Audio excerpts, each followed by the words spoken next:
రజనీకాంత్ గారు sir sir Rajinikanth గారు ఓకేనా అనిపిస్తుంది. Yeah hello. ఎలాగైతే ఇప్పుడు ఓకే. తెలంగాణ రాష్ట్రంలో ఫీజుల బకాయి పెరిగిపోయింది, వాస్తవానికి మాకు ఇంతవరకు అయితే ఫీజు రింబర్స్మెంట్ రాలేదు అని తెలంగాణ ప్రభుత్వం 200 కోట్లు రిలీజ్ చేసింది. ఇంకా మిగతా 5,000 కోట్లు రిలీజ్ చేస్తేనే కాలేజీలు నడుపుతామని ప్రైవేట్ విద్యా సంస్థలు బంద్ చేసిన నేపథ్యం ఉంది. ఎలా చూస్తారు? ఎస్ఎఫ్ఐ నుంచి వెళ్ళి బంద్ నేపథ్యంలో మీ మద్దతు ప్రభుత్వం వైపా లేదంటే ప్రైవేట్ కాలేజీల వైపా? ఎందుకంటే ముఖ్యమంత్రి రేవంత్ రెడ్డి కొన్ని సందర్భాలలో ఈ ఫీజు రియంబర్స్మెంట్ బకాయి ఎందుకు పెరిగిపోయింది, ఏ కాలేజీలకు పెరిగిపోయింది, ఎలా పెరిగిపోయిందని తను అధ్యయనం చేసి ఒక కమిటీని వేయడం జరిగింది. దానికి అంకునూరి మురళితో పాటు ఉన్నటువంటి నేపథ్యంలో కొంత బడుగు బలహీన వర్గాలకు చెందినటువంటి బీసీ, ఎస్సీ, ఎస్టీ, మైనార్టీ వ్యక్తులను మాత్రం దాంట్లోకి అధ్యయన కమిటీకి సూచించడం జరిగింది. విధంగా ప్రొఫెసర్ కోదండరావును కూడా తీసుకోవడం జరిగింది. ఎలా చూస్తారు మీ ఎస్ఎఫ్ఐ నుంచి? సార్ ఈ రాష్ట్రంలో పేద బడుగు బలహీన వర్గ విద్యార్థులకు అందాల్సిన స్కాలర్షిప్ రియంబర్స్మెంట్ పథకాన్ని కాంగ్రెస్ ప్రభుత్వం నిర్వీర్యం చేస్తున్నట్టు స్పష్టంగా కనిపిస్తున్నది. ఎందుకంటే గత బీఆర్ఎస్ ప్రభుత్వం చేసిన విధంగా కాకుండా మేము అధికారంలోకి వచ్చిన తర్వాత విద్యారంగాన్ని ఈ రోజు మార్పు చేస్తామని చెప్పారు. దాంతో పాటు అధికారంలోకి వచ్చిన ఈ రాష్ట్ర విద్యా వ్యవస్థ పటిష్టం కావాలంటే ఈ రోజు గత ప్రభుత్వంలో 8% బడ్జెట్ కేటాయిస్తాం, అధికారంలోకి వచ్చినాక మొదటి 15% బడ్జెట్ కేటాయిస్తామని చెప్పారు. కానీ ఈ రోజు ఆచరణలో అది రాష్ట్ర ప్రభుత్వం ఈ రోజు పూర్తిగా విఫలమైంది. దాని కారణమే ఈ రోజు రాష్ట్రంలో ఈ రోజు విద్యుత్ scholarship fee reimbursement Rajinikanth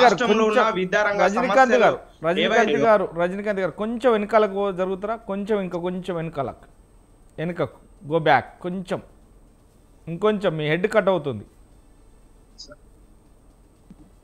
as ఇప్పుడు రెడీ, కంటిన్యూ. ఓకే.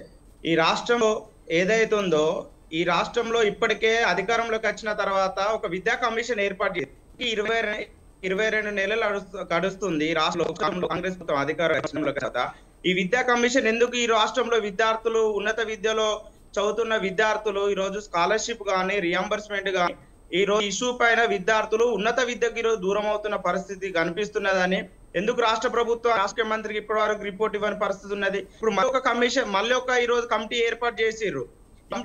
ఈ కమిటీ కేవలం పేరుకు మాత్రమే ఈ రోజు పనిచేస్తున్న పరిస్థితి ఈ రాష్ట్రంలో ఉంది. ఇప్పటికీ రాష్ట్రంలో కాంగ్రెస్ ప్రభుత్వం అధికారంలోకి వచ్చిన తర్వాత 2 సార్లు ఈరోజు కళాశాల యాజమాన్యాలు సమ్మెకు పిలుపునివ్వడం జరిగింది. కళాశాలలు ఈరోజు మీ కళాశాల తెరవబోము, మాకు రియంబర్స్మెంట్ స్కాలర్షిప్ ప్రభుత్వం విడుదల చేస్తేనే మేము కళాశాలలు ఓపెన్ గా ఈరోజు యాజమాన్యాలు లేని విధంగా ఈరోజు రాష్ట్రంలో కళాశాల గేట్ల ముందు వాళ్ళు ఫ్లెక్సీ ఉన్న పరిస్థితి తెలంగాణ రాష్ట్రంలో మనం చూస్తున్నాం. ఈ రోజు రాష్ట్ర ఉప ముఖ్యమంత్రి బట్టి విక్రమార్క గారు 2 ఇస్తాము అగిస్తామని ఈరోజు టోకెన్ ఇచ్చి ఈరోజు ఆపుతున్న పరిస్థితి. మేము ఒకటే కోరుతున్నాం, ఈ రాష్ట్రంలో ఎస్సీ, ఎస్టీ, బీసీ, మైనార్టీ వర్గ విద్యార్థులు ఏదైతున్నదో విద్యార్థులు ఈ రోజు ఉన్నత విద్యకు దూరం అవుతున్నారు. కళాశాలలో కూడా ఈ రోజు పూర్తి స్థాయిలో ఫీజులు కడితేనే ఉన్నత విద్యకు వెళ్ళాలంటే సర్టిఫికెట్లు ఇస్తున్న పరిస్థితి కళాశాలలో నెలకొంది. ఒకవైపు తల్లిదండ్రులు ఫీజులు కట్టే పరిస్థితి ఉంది.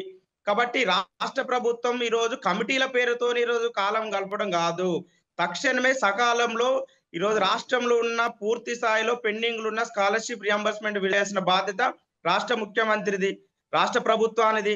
గతంలో జేఎన్‌టు కళాశాలలో కళాశాల యాజమాన్యాలతో సమావేశం ఏర్పాటు చేసి 1 టైం సెటిల్మెంట్ చేస్తాం, అధికారంలోకి స్కాలర్షిప్ అనేది దఫల వారీగా విడుదల చేస్తామని చెప్పారు. కానీ ఎందుకు ఈ రాష్ట్ర ముఖ్యమంత్రి రియంబర్స్మెంట్ ఇష్యూ ఈ రోజు ప్రజాప్రతినిధులు మంత్రులు ఎస్ఎఫ్ఐ గా ఈ రోజు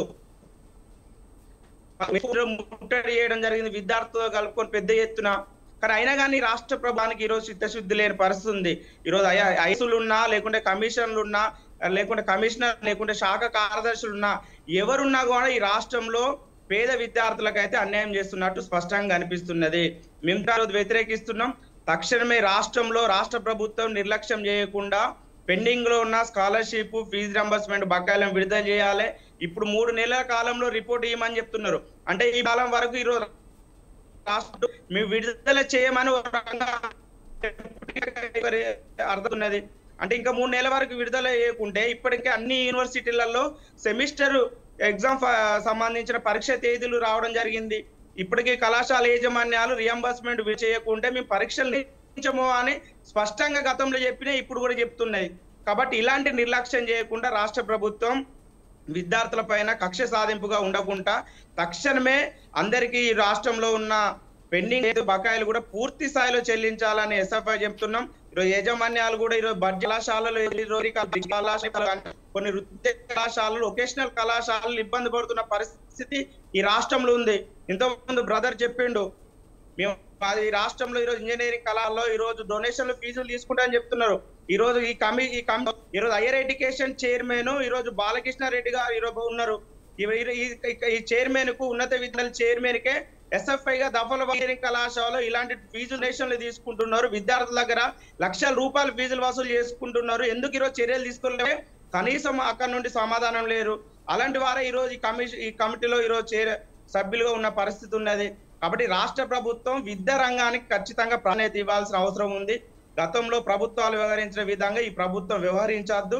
వ్యవహరించకుండే విధంగా ఈ రాష్ట్రంలో ఉన్న ప్రతి ఒక్క ప్రజాప్రతినిధులు కానీ, రిటైర్డ్ ఐఏఎస్లు కానీ, కమిటీలు ఉన్న కానీ, ఎమ్మెల్సీలు కానీ ప్రతి ఒక్కరు కూడా ఉండాలని ఎస్ఎఫ్ఐకి రాష్ట్ర ప్రభుత్వాన్ని మేము కోరడం జరిగింది. రైట్.